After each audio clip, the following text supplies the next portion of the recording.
So as you go to this exam, ladies and gentlemen, there are some acronyms that are normally saviors that you're supposed to remember very fast, when they ask you about ethical threats. Please don't forget these. I've repeated this severally. Ethical threats. Ethical threats. Of course, here we normally talk of what here? Mr. Who? Mr. Surface. Ethical threats. Always you talk of Mr. Surface. And remember that these acronyms, for those of you who have got these books that we have written as RCM Online College, you'll simply need to go to the back page. You'll be able to get all these what here acronyms. So of course, like ethical threats, we have what we call self-interest. We have advocacy. We have familiarity. We have intimidation. We have we have self-review. So remember that you have to consider these ethical threats before you accept an appointment or before you renew your auditing engagement, right? If you feel in this case that these threats are too high and you can't put in enough safeguards, please reject the job. And then we have the indicators of threats. Indicators of threats. Indicators of threats.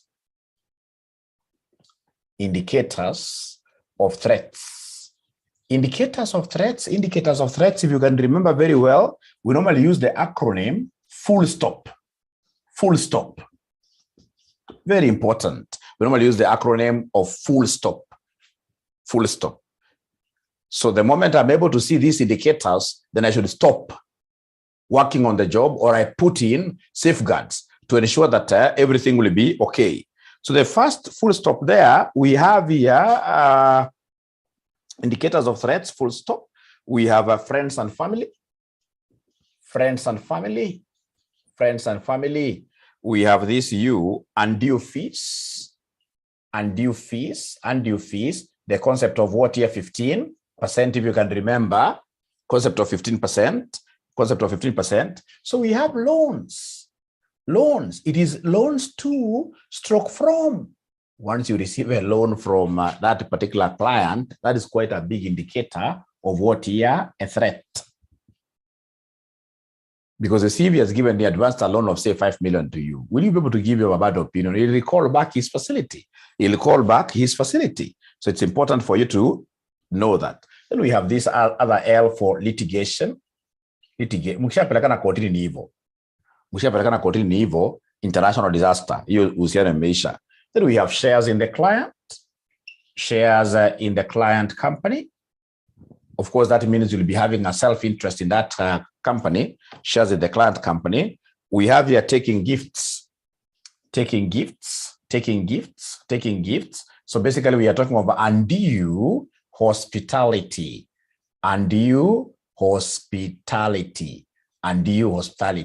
Yani unaenda kuaudit, wengine wakipatiwa chai kavu, unawekewa ka sausage, unawekewa kwa mayai. Hapo unajua ni undue hospitality, which is really an indication of what here? Threat. An indication of threat. And then we have overdue what here? Somebody. We have what we call overdue fees. So under overdue fees, ladies and gentlemen, it's our recommendation that auditors, when they hand over their report like that, they should be paid like the same day, like what SACCOs do, right?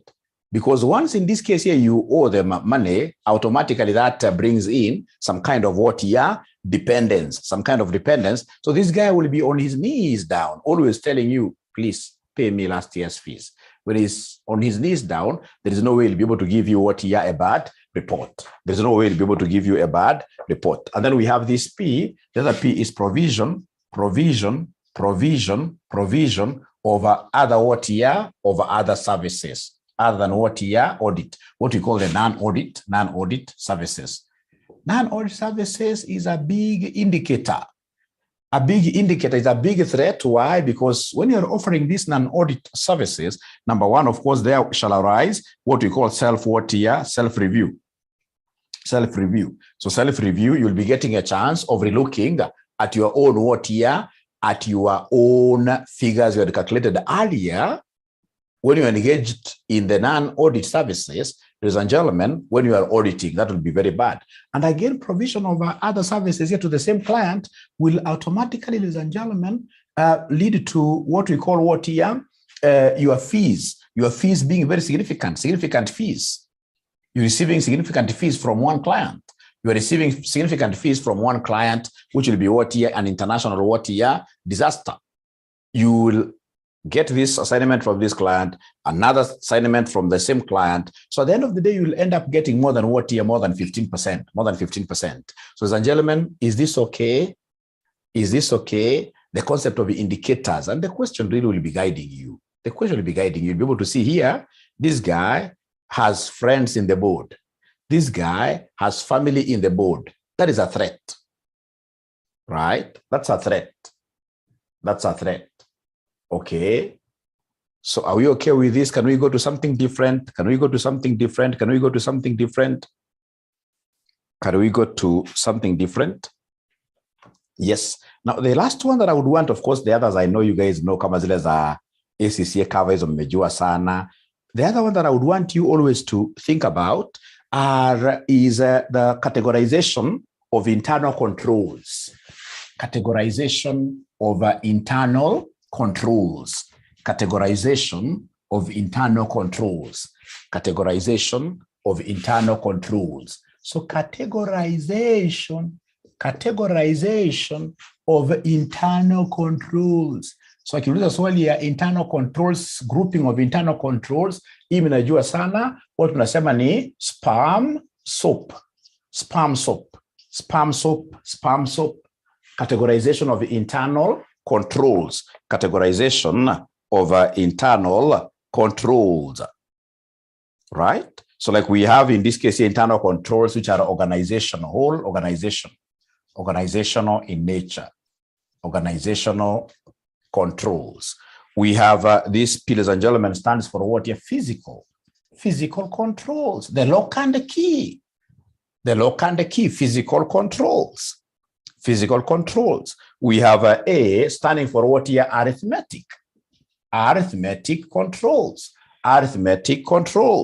So we have arithmetic controls. We have another A there for authorization.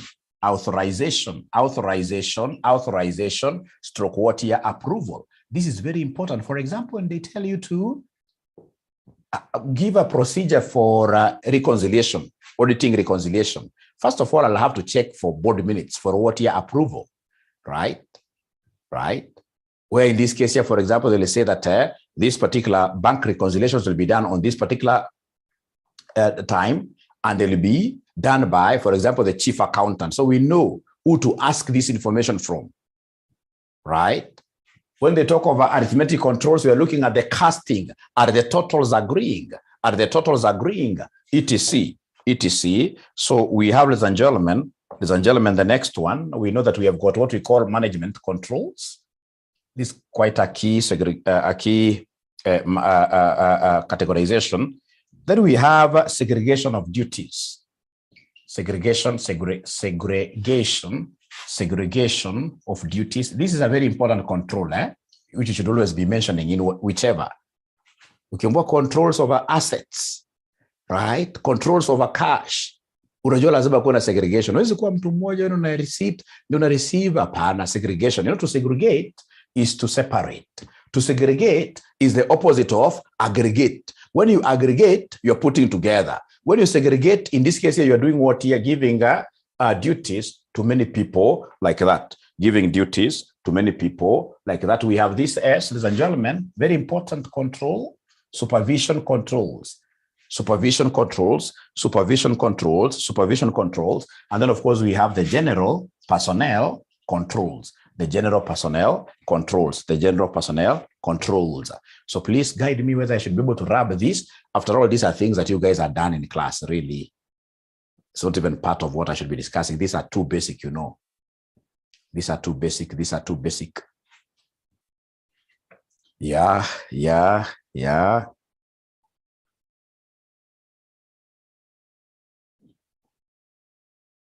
Thank you very much. Boniface, I can see you are raising your hand, but there are students really here who don't know how to mute themselves. So if I should unmute you, it will become disastrous. Could you kindly, in this case here, just type your question? Kindly type your question, right? So please, if you have got this book, I would recommend that you go to the back of your book. You'll get more. For example, we have got these control procedures. The control procedures, very, very important. Before I start perhaps my today's session, control procedures, very important. These are very important. Control procedures. They are very similar. You'll always keep on adding from whatever I've given you. When you are asked something to do with the control, you always think of what here, these things. Like now we have here the car cup, like the wheel cup, the car cup. So you go down like that, car cup, the car cup, like that. So the first one is comparisons. And analytical procedures, comparisons are very important. For example, they tell you to give them audit procedures over payables. I'll have to calculate, like, for example, the creditor days for the current year, creditor days for the last year, and then I compare, right? That's a good, in this case here, control procedure. And I'm testing controls. So we have here comparison. We have authorization. We have reconciliations.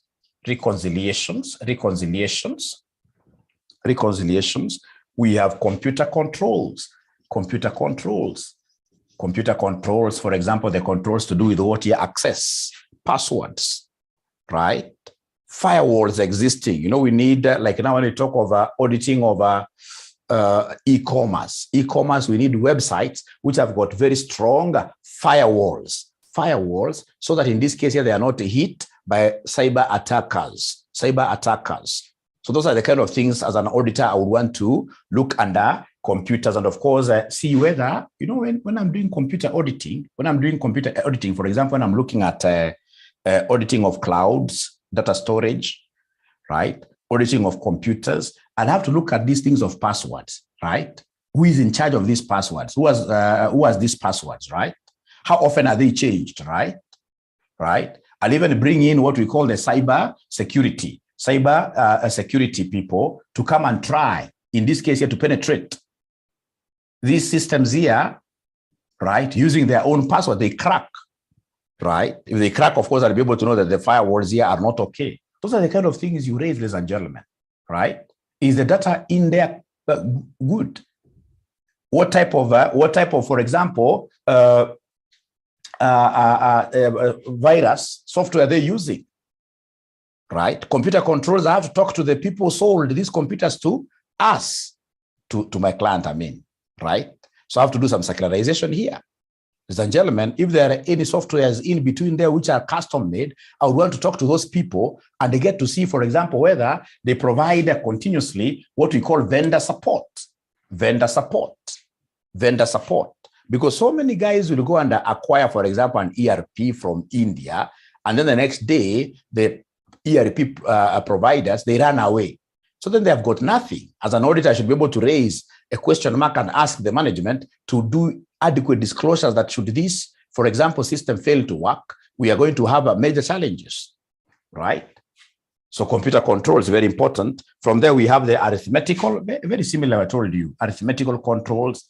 So ukisikia anything to do with controls, unaandika kitu kama hii tumesema hapa, car cup, the car cup. Unaandika kitu ya spam soap, unajaribu kuzikumbuka from there. Ukijaribu kukumbuka from there, you cannot go wrong. Utaenda kupata marks mingi sana. And then of course we have this P standing for what here, somebody for physical controls.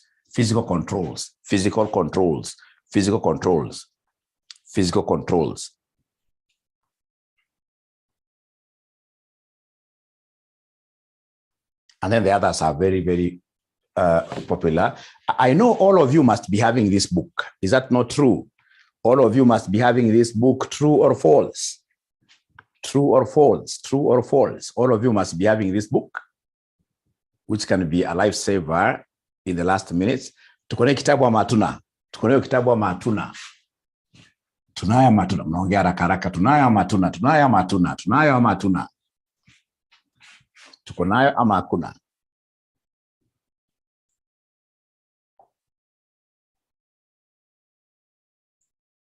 Wengi wajaongea. lazima watu wako nayo. So like when we talk of evaluation of experts work, evaluation inajua sana hii, evaluation of experts work, there are so many things I need to consider, but I'll never forget the CCO.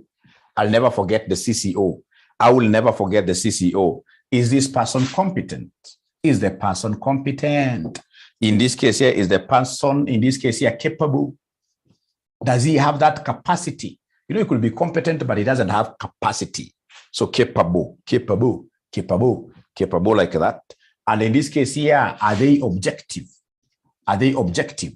Are they independent? Are they independent? CCO, very important. CCO is very important. CCO is very important.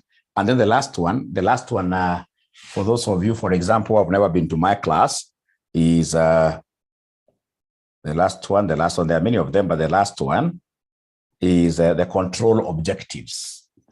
Is there anybody who is able to remind us control objectives? Is there anybody who is able to remind us the control objectives? Control objectives. Control objectives, what do we have? Is there anybody who is able to remember the control objectives? Is there anybody who is able to remember the control objectives? Yes, the control objectives are a stop. They're normally 5, a stop. Because, you know, controls, we are putting in controls to stop these thieves from stealing from us.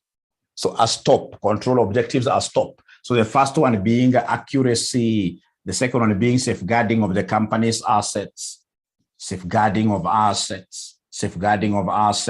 We have receiving reports on a timely basis. There must be order in the company. Then we have what we call prevention of what here? Fraud and error. Prevention of fraud, error. Prevention of fraud and error. Could you kindly do me a favor? Without looking at your notes, these acronyms that you've been able to study today, which acronym do you think in this case here can you never forget? Somebody in capital letters. In capital letters, before I move on to something different, which acronyms can you not forget, ladies and gentlemen? Which acronyms can you not forget? You may not remember everything inside, but which acronyms in full will you never forget? Somebody type for us there very fast.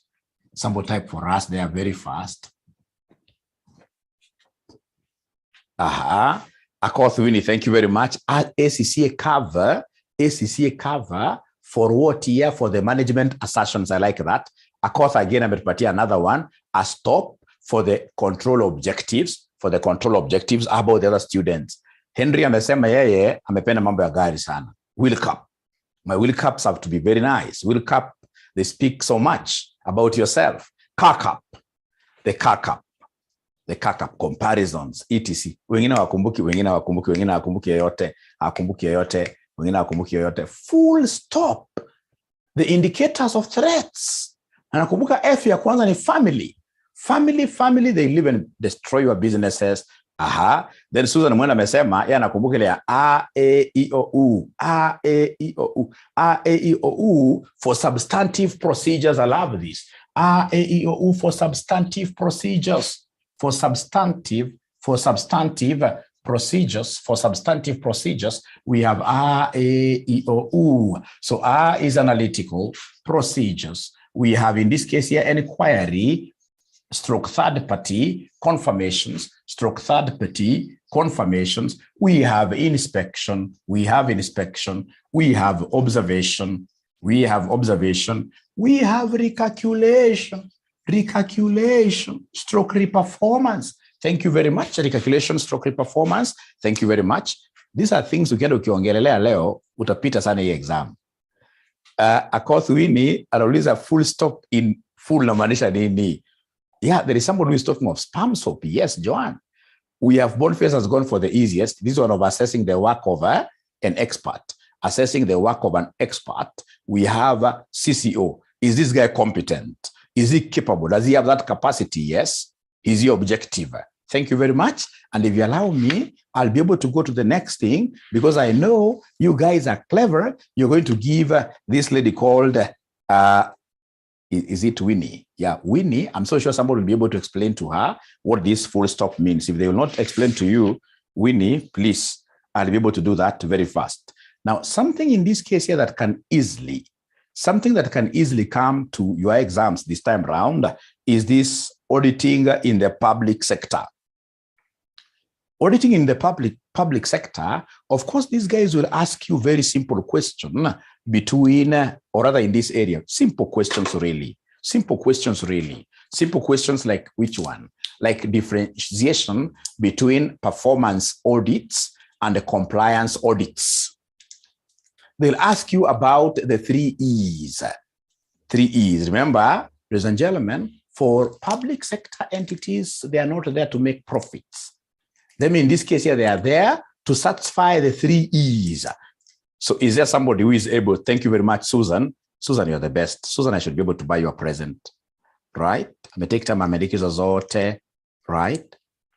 Thank you very much. Great. Now, ladies and gentlemen, could you kindly remind us, for public sector entities like Kenyatta National Hospital, these guys, even if they keep on making losses every other year, every other day, they can never be closed because basically they exist to serve the public there, right? And for them to then be measured in terms of their work, then we have to look at what we call the 3 E's. Is there somebody who is able to remember the 3 E's? Is anybody who is able to remember the 3 E's? The 3 E's. amesema economy. amesema economy. The 3 E's. Yep. So we have economy, efficiency, and effectiveness. Economy, efficiency, and effectiveness. Effectiveness. Now, unfortunately, very many students will remember the 3 E's of public sector auditing, but they will never know how to describe these things nicely. Like I'm so sure out of the 36 people that I'm seeing here, if you ask them, ladies and gentlemen, to define what economy is, what efficiency is, right? In this case here, what effectiveness is, now, to simplify this, because of time, you know, me, I'm a full-time employee. I have to disappear at 6 exactly. I have to disappear at 6 exactly because of avoiding a jam. Now, effectiveness, ladies and gentlemen, of course, here we are looking at is the company meeting the objectives? Is the company meeting the objectives? Is the company meeting the objectives? Is the company meeting the objectives? If it is meeting the objectives, yes, then it will be said to be what here? Effective. Effective. Kenyatta National Hospital has got a mandate of treating their patients. If they're able to execute, right, meet their stated objectives nicely, even if they're making financial losses, then they are effective. And in this case, they should not be done what here? They should not. In this case, you have we're talking about a closure. When we talk of economy, we are looking at the input purchases. Economy. And ensure in this case here, you acquire the right input at the lowest possible price. And ladies and gentlemen, we know that efficiency is all about the output over input. They'll tell us to increase the output as we reduce the input, right? They'll tell us in this case here that we need to maximize the output from little resources that we have. Maximize your output from the little resources that you have. Maximize your output from the little resources that you happen to be having.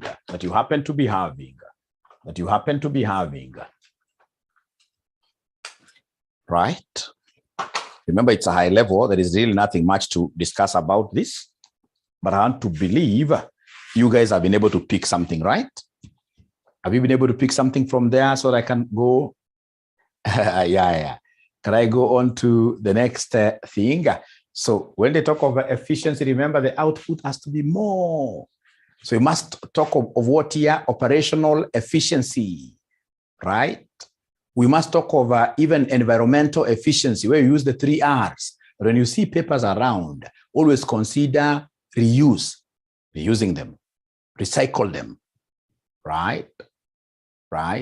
Things like that. We must, in this case here, minimize our operational cost, but ensure that output is at the top. Output is at the top. Output is at the top. Somebody can help Purity there kindly. Mimi nimeshaweka gear ya kusonga mbele. Mimi nimeweka gear ya kusonga mbele. The 3 E's are now okay. Now, there is something that you guys never told me. Difference between performance audits, and the compliance audits. Difference between performance audits and the compliance audits. Is there somebody who is able to tell us this very fast? Now, when we talk of performance audits, you must have seen our Auditor General here talking about performance audits so much. Telling, for example, these counties that this county was able to meet their target for revenue collected from the county. Other counties have never met their targets over the 10 years they have been in existence. So how are these counties performing? Are they able to meet their key performance indicators? Are they able to meet their objectives? So basically, the 3 E's comes here. The 3 E's comes here under performance what here? Under performance audits. Compliance audit, ladies and gentlemen, as the name tells us here, comply is are these public sector entities, are the public sector entities operating within the law? Within the law. Are they, for example, complying with NEMA, right? Are they, for example, meeting their statutory deductions? You'll get like in the University of Nairobi, which is a big public sector, the OKRA over 2 billion Kenya shillings. They're not able to. So in terms of compliance audit, then the Auditor General was able to raise what here? A red flag. Was able to raise a red flag. Was able to raise a red flag. And this has been tested severally, really. Like if you look at May 2018, question number 3C. In the context of public sector auditing, distinguish between performance audits and compliance audits. And then I'll read the answer straight away because of time. We are told here that performance audit focuses on whether interventions, programs, and institutions are performing in accordance with the principles of economy, efficiency, and effectiveness, and whether there is room for improvement. Remember, for public sector, the auditor is not doing audit for purposes of really reducing a farm. No, they always come and say, these are your area of weaknesses and you need to improve. And remember, for them, they have a mandate. They have an obligation of publishing those areas of weakness. That's why you always read about Auditor General has said this and this about even the office of the presidency. They don't fear because they've got that obligation to the public to disclose like that. So the key thing is that they're identifying areas of weaknesses, which in this case here in their management letter, the one that now that they do to the governing authorities will give a management letter talking about how should these particular public sector entities improve. When we talk of compliance audit, it focuses on whether a particular subject matter is in compliance, right? In all material respects with the authorities that govern the audited entity. The authorities may include rules, laws, and regulations, policies, and established what-year codes. Ladies and gentlemen, this is the thing. When they talk about compliance audit, the thing is this public sector entity obeying the law? Is it obeying the law? For example, we have got the law on minimum wages and salaries. Do you have anybody, for example, who is working at Kenyatta National Hospital earning 6,000 Kenya shillings? Are there public sector entities that take interns, give them nothing, and then they hold them there for over 3 months? That's wrong, right? You're going against the law. So compliance and compliance auditing basically talk about obeying the law. When you talk of performance audit, always look at how is this particular public sector entity doing in relation to what year? The 3 E's. Are they able to meet their key performance indicators? Right? If, for example, last year, Kenyatta National Hospital was able to look at this number of cancer cases this year, how many cancer cases have they been able to look at successfully, right? Once you start going that way, automatically you'll get the operations in the public sector entity moving on very well.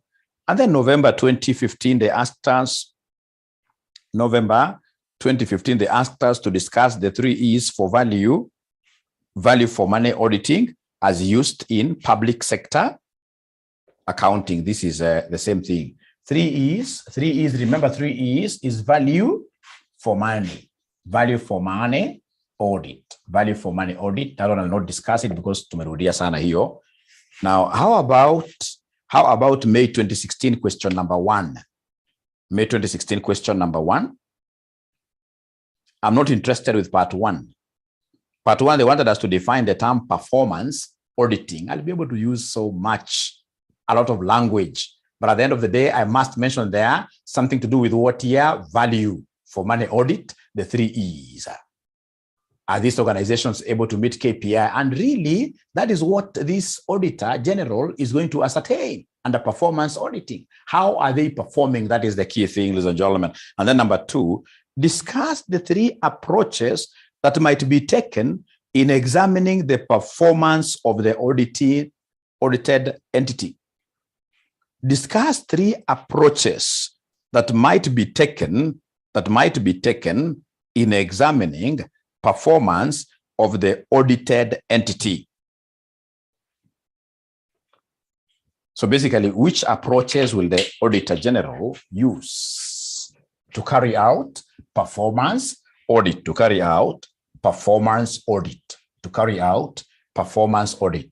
3 systems really that you guys must be knowing. Three approaches. There are 3 approaches. The first one is the results approach, where we look at the surpluses, the incomes, right? Results approach. Are we improving? And of course, using the CAP, comparisons, accuracy, etc., segregation, right? All those things that I told you, right? So results approach, right? So this is number 1. Number 2, of course, they'll do what we call the system-based approach, where they look at the systems and really be able to tell whether this company is investing in systems progressively or not. Systems-based approach. And then we have the last one, which is the problem-oriented approach.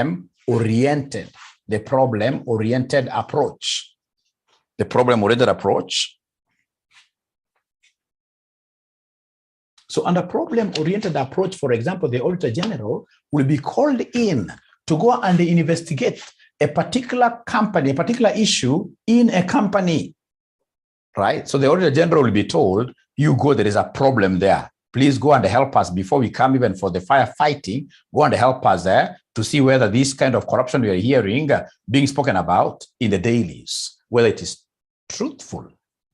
So then here, this automatically, we are going there to look for this particular problem. So the auditing will be surrounding only one area. So I hope you guys have got a key helicopter concepts now, which you can use to attack this question, right? So can I go to the next concept?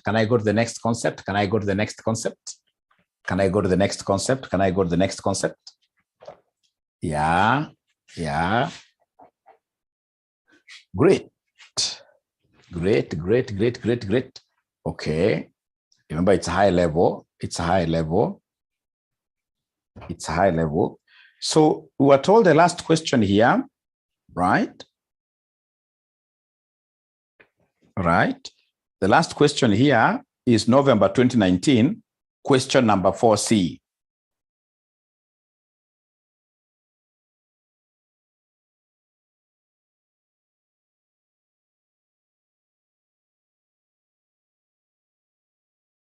November 2019, question number 4C.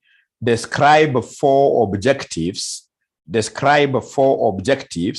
of public sector auditing. 4 objectives of public sector auditing. Why should we do auditing in the public sector. Why should we do auditing in the public sector? So four objectives. So four objectives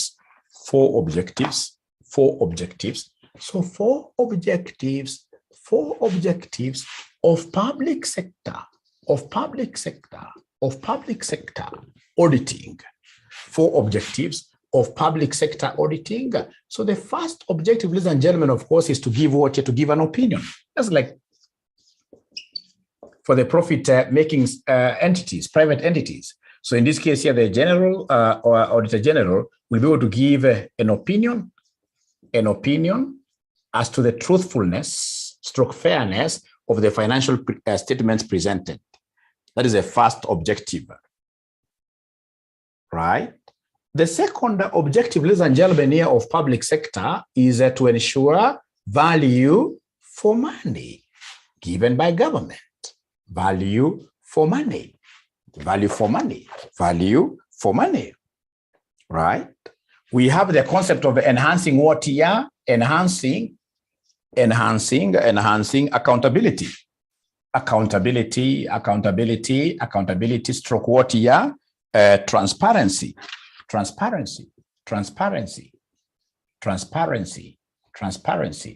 right?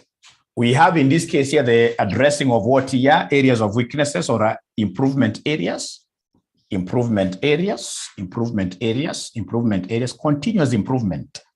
continuous improvement through what they shall give at the end of the audit, what we call the management what here? The management letters. Okay.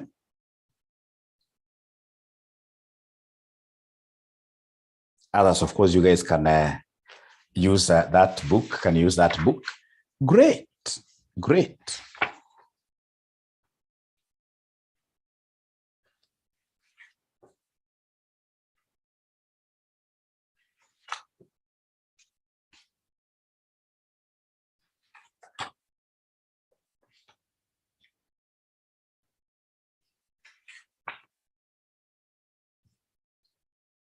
May 2017, question number 5A.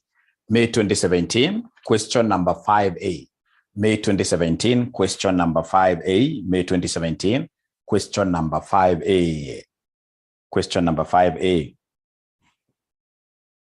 May 2017, question number 5A. So as you open that question, ladies and gentlemen, I would want to remind you the following.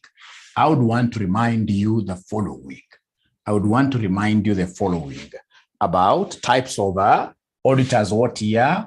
Types of auditors reports. Of course, you guys know that we have what we call unmodified, and then we have what we call modified. So unmodified are the good. These are the good reports. Where, ladies and gentlemen, we are giving a report telling the public that the financial statements of RCM Online College, portray a true and a fair view. Good reports. But remember that even in good reports, there could be what we call E or M, isn't it? I've given you a qualified report, but there is an emphasis of matter paragraph. For example, we are drawing the attention of the readers, of the users of the financial statements, right, to a particular matter like going concern issues. We tell them that as per note number 16, given by the management of the company, right, in the disclosure notes, the company has going concern issues. So it could be a good report, but with what somebody emphasis of matter paragraph. And then now we have the modified. Remember, you can modify, ladies and gentlemen, your report. Number one, if financial statements are erroneous. If financial statements have an error, erroneous. And if in this case here, there is what here? A limitation. If there is a limitation in what here? A limitation in scope. And I've always repeated this. Severally, ladies and gentlemen, because of its importance in your exams. Now, ladies and gentlemen, please listen and listen to me very well. We have what we call material here, material, and then we have here material and who? And perversive. Material and perversive. Material and perversive. So this is what we call single. This is what we call plural. Plural. Single plural. Right? So if, for example, you come to audit books of the RCM Online College, I've always repeated this, ladies and gentlemen, and then you realize that our sales is okay. We have our cost of sales is okay. The only item that has an issue is our tax computation. Our taxes that we remitted were too little, and you feel that really that cannot work out. Ladies and gentlemen, what you will do if we do not, remember as an auditor, you'll have what you call a statement of uncorrected errors. A statement of uncorrected errors, right? Now, you have already ascertained there is one error. One error in terms of what year tax, right? Like the case of Lukenya, if you remember the case of Lukenya, very, very critical case that I would want you guys to look at for those of you who would want to become auditors, for those of you who would want to become tax consultants. Lukenya, the owner, the lady, has a Lukenya Academy and then Lukenya Secondary School. Lukenya Academy, right, had financial issues, right? She went and borrowed using a loan, using these Lukenya Academy properties, etc., right? And used that loan, in this case here, to do what here? To sort out issues. Great, but the lady was bright. She realized that Lukenya Secondary School was highly profitable. And she wanted to reduce that profit a little bit. So what did she do? She asked the accountants to book the interest paid for this loan borrowed under Lukenya Secondary School, which took the profit to a loss. So she continued doing that for some time. KRA was able to discover, hey, KRA, you have been paying some installment tax and then you reduce at once, automatically in a span of 4 or 5 years, they'll notice there is a problem. Because nowadays they even call if you are in the large taxpayer, whatever. So, ladies and gentlemen, the concept is this. I'll be able to give you these stories later. Remember, I've got mentorship classes. Those are stories which I should be able to give you later. But the concept here is this, that if the error is only one error that we have, then the kind of opinion we'll give here will be an except for qualified opinion. Except for qualified opinion. Except for qualified opinion. So basically, we are saying that except for the fact that tax of Kenya shillings 10 million remains unpaid, the financial statements of RCM Online College present, or rather, they are truthful, they are what here, they are fair. The financial statements of RCM Online College, ladies and gentlemen, are truthful, are fair, except for the fact that they have not remitted tax of Kenya shillings, what here, 10 million. So you only give a qualified opinion when it is like a matter, right? What if in this case, now you came to RCM Online College and then you realize that our sales is wrong, our cost of sales is wrong, administration expenses are wrong, we have in this case here all other expenses are wrong. Will you start telling us that the financial statements of RCM Limited portray a true stroke fair view, except for sales, except for cost of sales, except for administration, except you'll be called auditor, Mr. Except for. When the errors are too much, when the errors are too many, we talk of plural now here, when they are material and pervasive, then straight away you disqualify everything by giving us what we call an adverse opinion. By giving us what we call an adverse opinion. So basically, we say that the financial statements of RCM Online College do not portray a true stroke fair view. Do not. The same case with the limitation in scope. Ladies and gentlemen, if you give me a chance of auditing your organization, of course, you have given me a 360 degrees room for moving around. You can't come later on and then you start telling me that, you know what, this is my bedroom. You cannot go in as an auditor. I need to go in everywhere. If it's board minutes, I have to read them. If it's about your employment, whatever, I have to go through them. So if, for example, you guys are just curtailed me in only one area, you are so good, so friendly, you gave me whatever ledgers I wanted, but maybe I was not able to attend something, right? There's one procedure I was not able.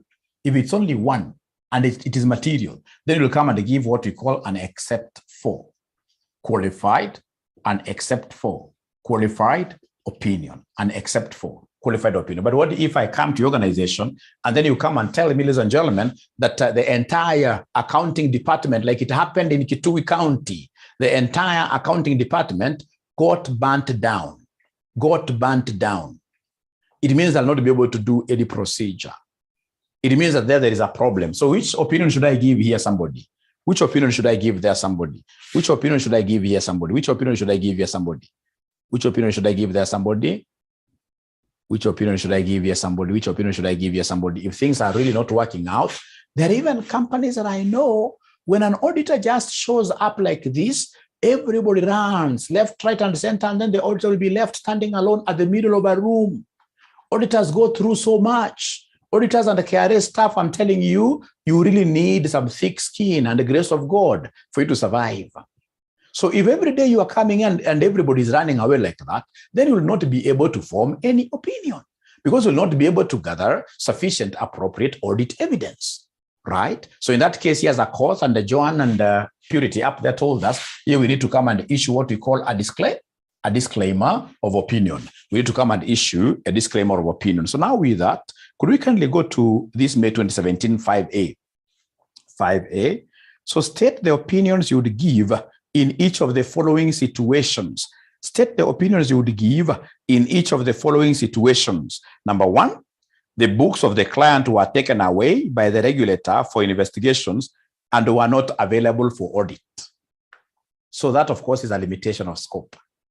So I need to ask myself, is it so bad? Is it so bad?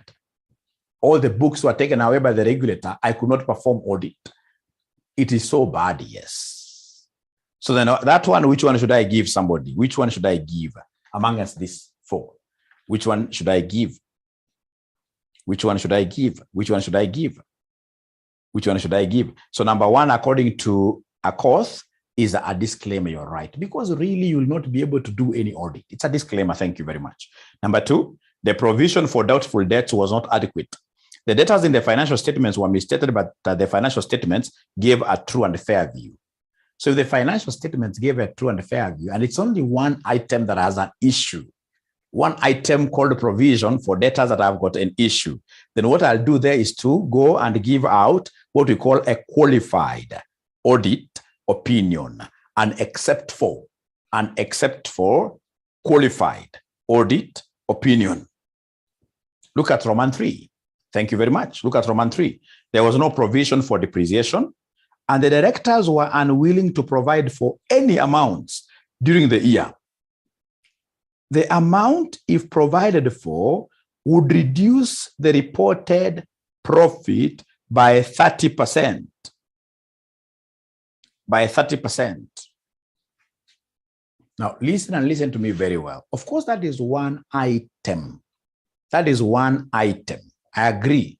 One item, which of course I should have gone ahead to give what we call an except for.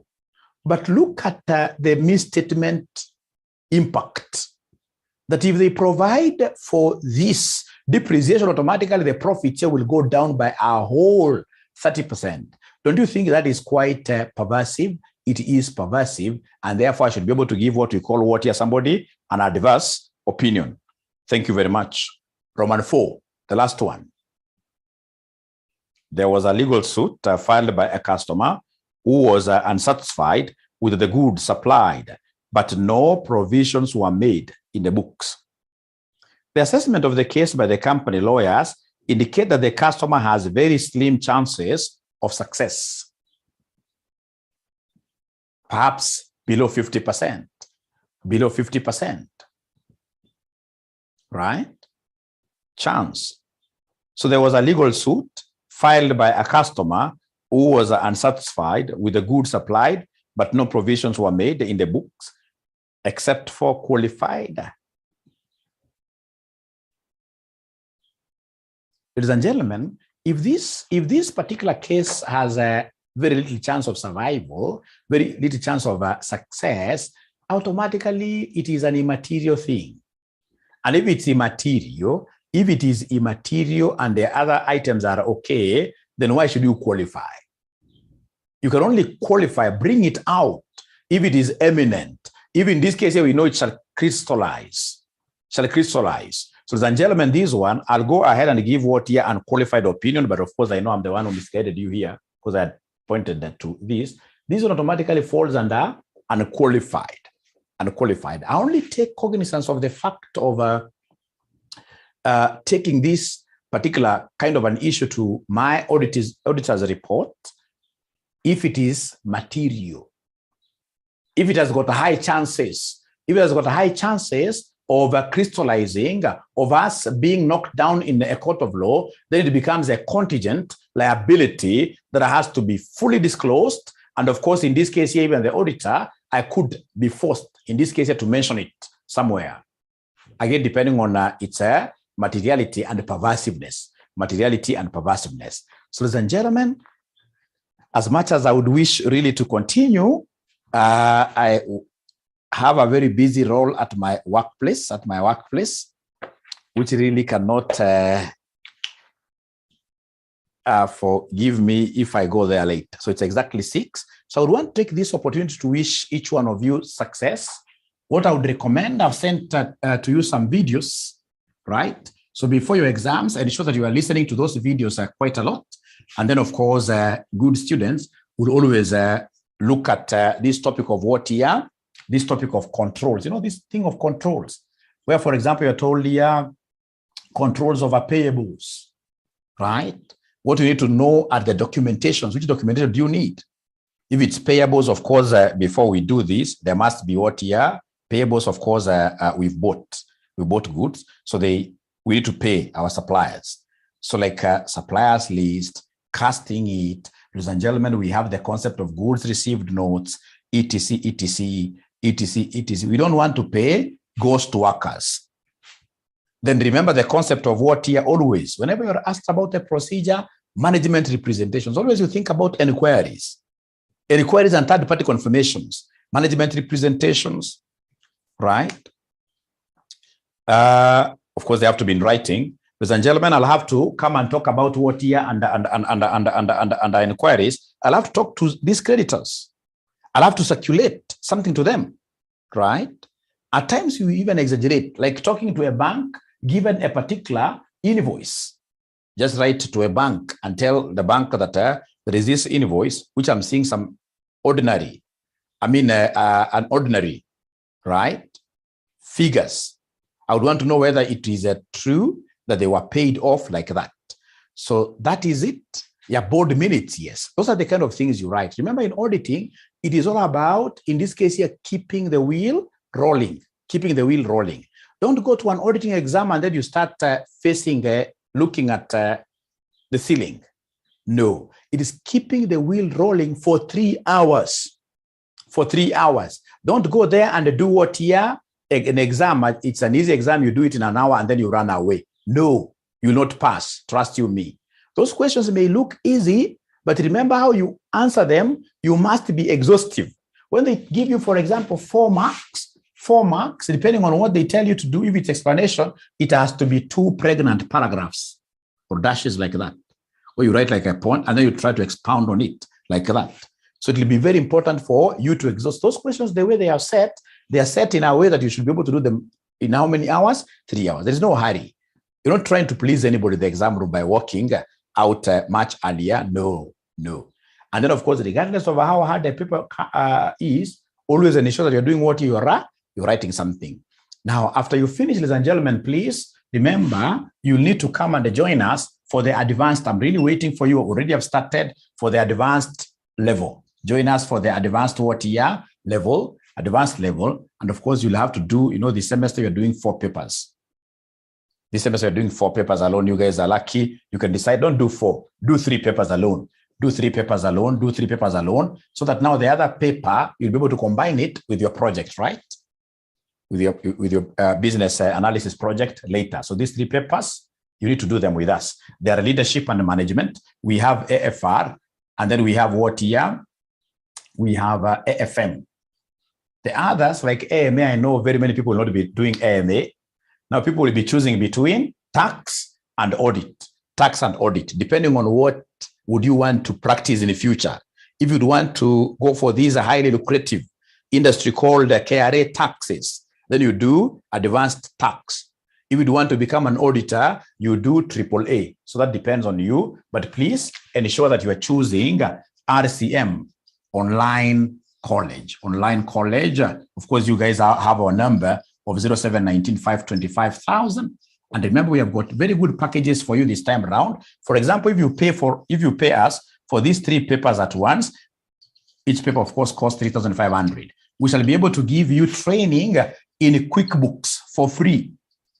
QuickBooks for free, training in QuickBooks for free, training in QuickBooks for free. This will, of course, be helpful. So you can either choose between QuickBooks or what advanced Excel. But if you pay for the 3 at once, and we are starting this program over this weekend. Otherwise, it has been a pleasure hosting you. It has been a pleasure hosting you.